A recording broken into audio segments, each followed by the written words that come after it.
In this video, I'll show you how to change Payoneer two-step verification to Google Authenticator step by step.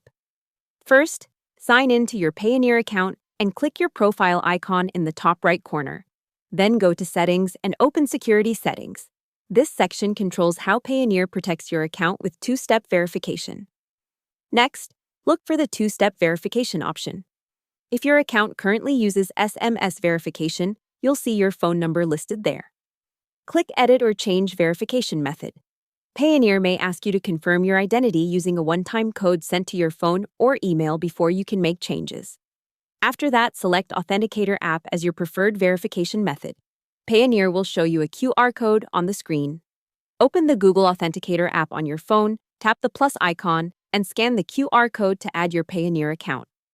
Finally, enter the 6-digit code generated by Google Authenticator to confirm the setup. Once verified, Google Authenticator will be used for future logins instead of SMS codes.